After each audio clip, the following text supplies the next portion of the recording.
Did you know that small teams of just 5 programmers could soon capture more economic value than entire industries employing thousands of professionals? While the world fixates on foundation models, the savvy players are quietly building fortunes at the token layer. Miss this shift, and you could be positioning yourself on the wrong side of the biggest wealth transfer since the internet revolution. I'm Evan Goldstein. I'm a licensed professional engineer and a data scientist. I'm building AI capitalists to talk to the leaders and the thinkers, like you, about navigating this new world of thinking machines. Today, we're diving into a really important question. With AI shaking up how the economy runs, who's going to reap the most benefits? Are the big shot companies that create their own AIs going to cash in, or are everyday people using these AI tools going to come out on top? It reminds me of when the internet first exploded onto the scene back in the 90s. Everyone was asking, will it be these companies laying fiber optic cables who get rich? Or is it going to be the people building websites?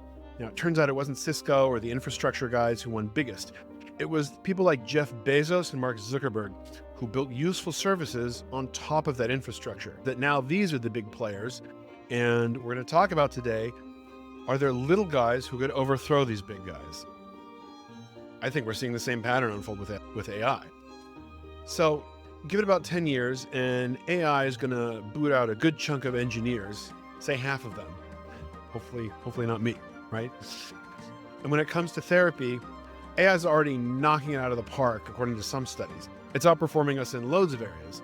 There was one example of a school in Texas where they introduced AI and boom, they're suddenly in the top 1% of student results. It's like what happened with calculators in the 1970s.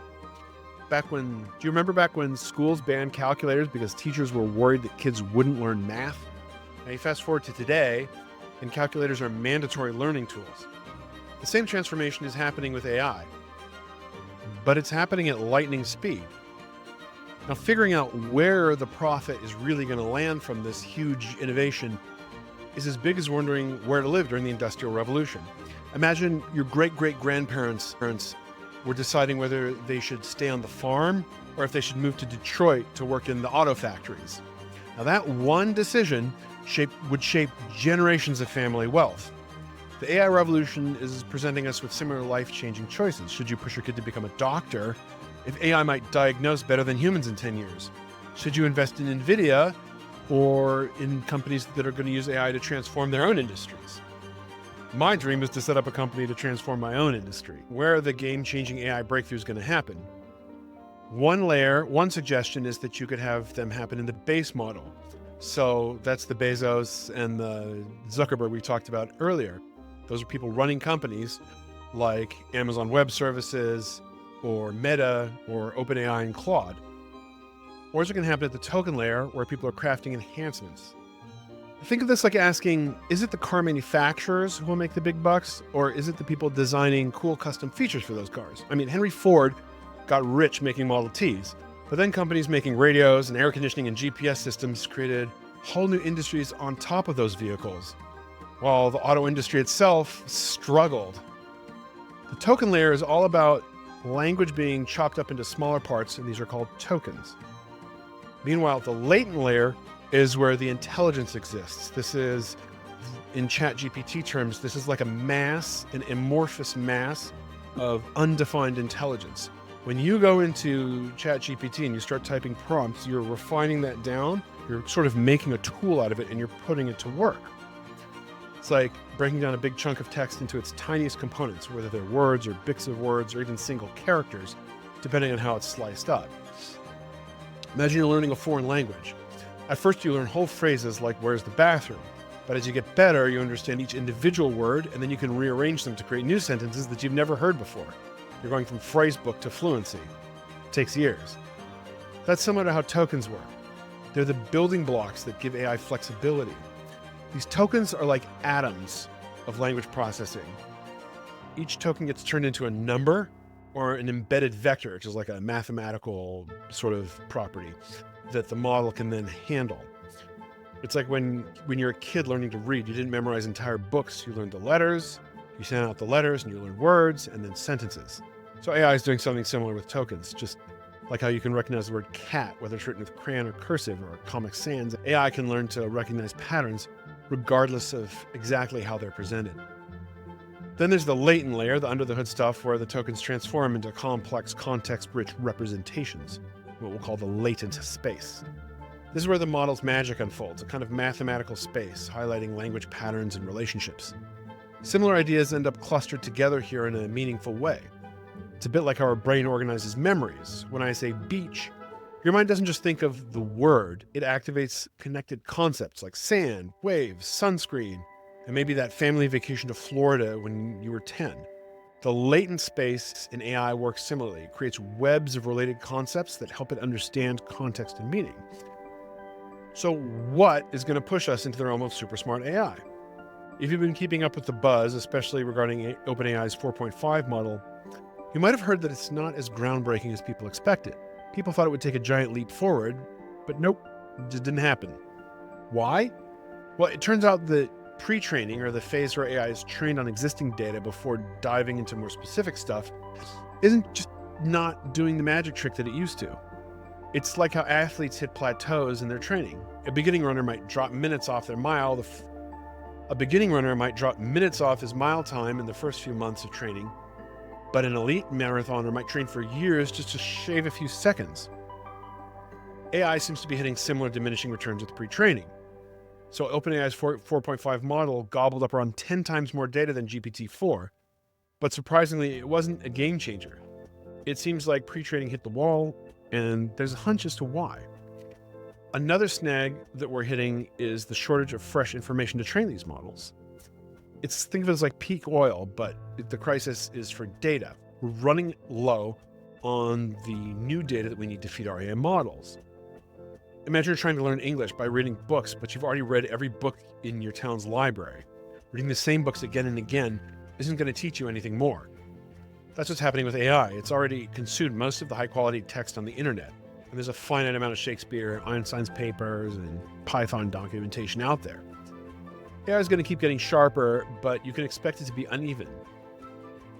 There'll be specialists in certain areas, like some models really good at coding or spitting out their own pretend data, their own synthetic data to get better. But I wouldn't expect any major breakthroughs in the skills that they already do well. It's like the way that modern chess engines improved. In the early days, programmers taught computers the general chess principles. But after a certain point, the big gains came from specialized techniques like endgame table bases that perfectly solve specific situations.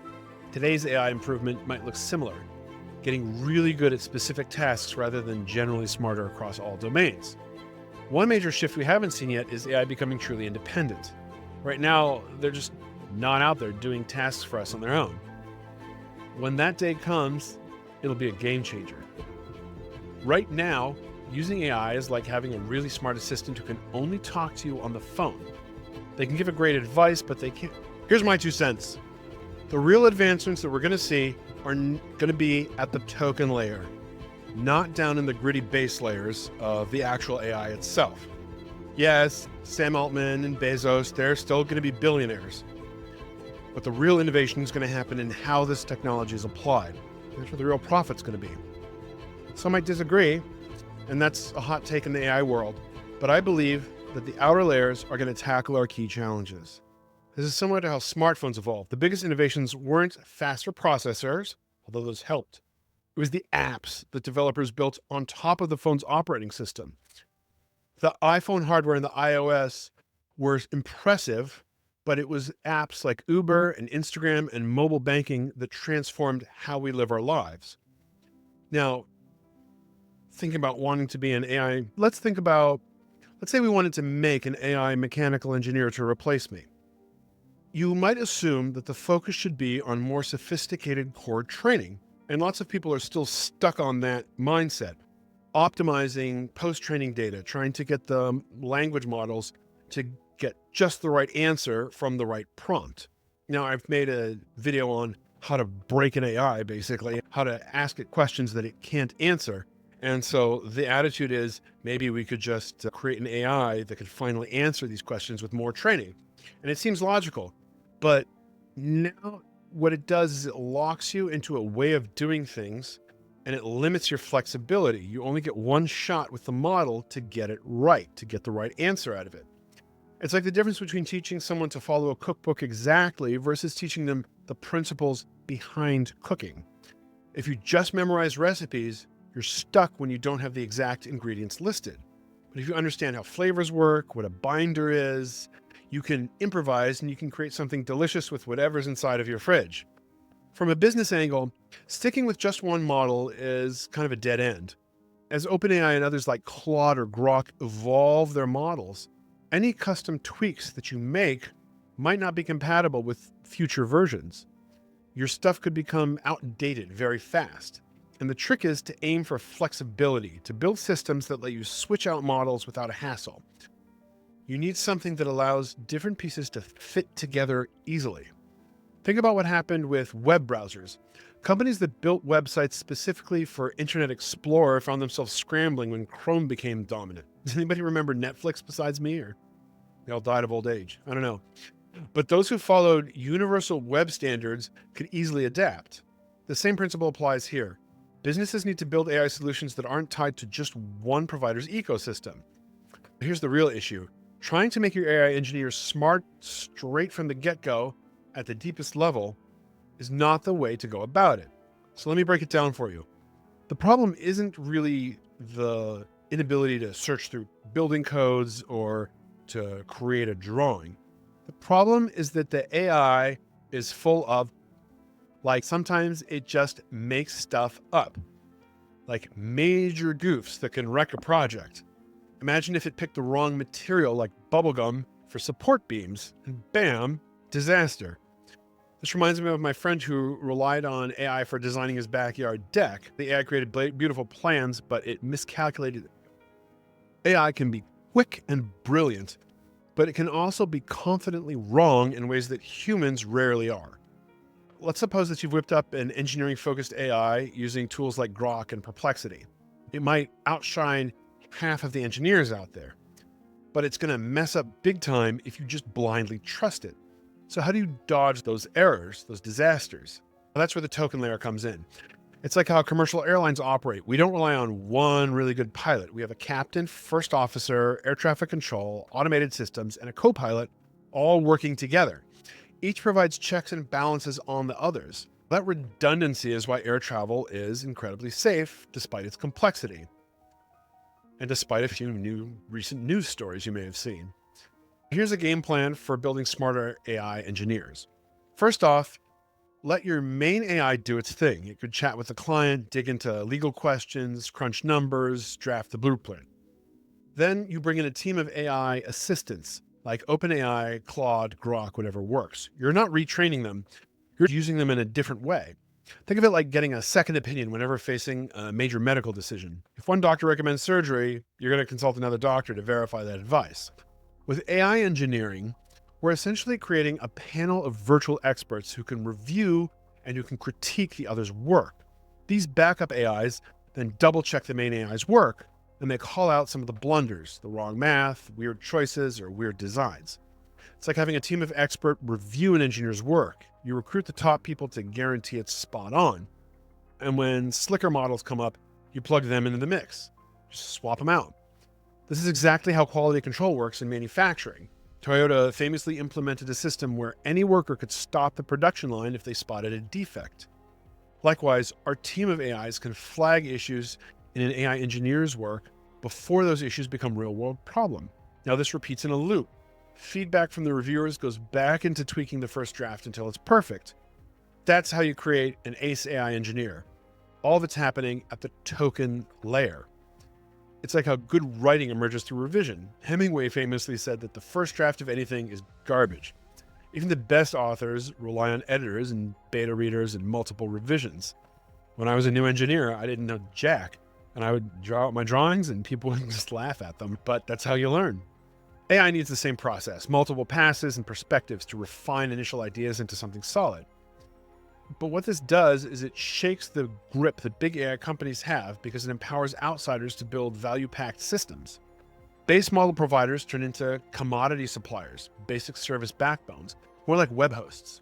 People won't stick to brands, they're going to chase performance and value, and they're going to swap out between different providers. And that should be pretty simple as long as you're working with the token layer. Now this shift is like what happened with personal computers. IBM dominated the market at first, but once their architecture became standardized, Companies like Dell, HP, and others were able to build compatible machines. Power shifted from the originators to those who could best implement and customize the technology and provide the best value. And if you're getting value from this episode, I'd appreciate it if you'd push the like button. Pressing like lets me know that I'm making content that you want to see, and it spreads that value to others. Thank you for supporting AI Capitalist. So this setup means that the people tinkering at the token layer can get all the benefits, or most of them at least. They can move faster, they can dodge slowdowns, and they can swap in new models when they feel like. Say I run an AI engineering company. I've nailed a system that delivers designs and material picks that are both high quality and low risk. And I can offer my services way cheaper than the old school engineers, maybe 25, 10%, even 2% of the cost. And still I can capture a big slice of the pie. And if I want to grow, I don't have to open a new office. I don't have to do an employee search. I just copy paste and make more AIs, more agents running around, running my designs. Think about how Netflix disrupted Blockbuster. Netflix didn't invent movies or even the DVD technology. They just built a better system on top of existing infrastructure. So it's not the foundational model creators who are going to win big. It's going to be those who build the most useful services, like the models. So who's the big loser in this entire setup? The government. It's not good news for the tax system. We've already got a demographic situation that's straining tax revenue with the population collapse and all the boomers retiring and not enough people to replace them. Some people think, oh, we'll just crank up taxes. But now with an AI system where I can just copy paste engineers, I don't have to be sitting in the office managing them. I could be sitting anywhere managing them. I've got more flexibility with my newfound wealth and compared to the AI companies themselves. I don't need big semiconductor setups or tons of infrastructure to rake in the value. Those semiconductor farms are churning out a standard product, a commodity. It's in high demand, but it's becoming more about efficiency. It's similar to how the digital economy challenged traditional taxation. When factories produced specific physical goods in specific locations, they were easy to tax. But how do you effectively tax a programmer in Bali who creates an AI system that's used globally? This was covered in The Sovereign Individual back 25 years ago, or whenever that book came out in the 90s. The governments view their people as cows on the field. At least the productive people are cows on the field, where they can feed them, they give them the pastures, and then they take all the milk. But what happens when the cows grow wings? This dispersion of value makes traditional tax systems ineffective, as we've seen with digital nomads and online businesses. The real action, the value, is shifting to the application layer, the token layer.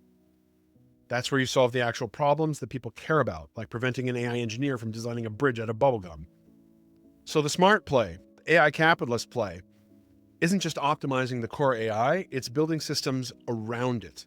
Use multiple AIs, OpenAI, Claude, Grok, Llama, whatever's best today, to check each other's work. It's like having a built-in QA team, a panel of experts constantly reviewing and correcting.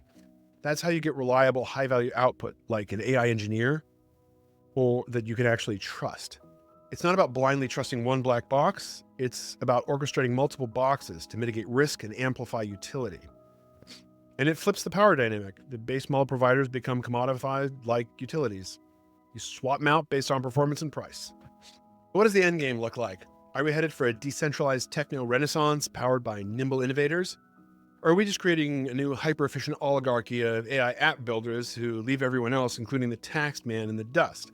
After all, Bezos and Musk and Zuckerberg started out as these innovators, and now they're just utility providers for artificial intelligence. Let me know what you think below.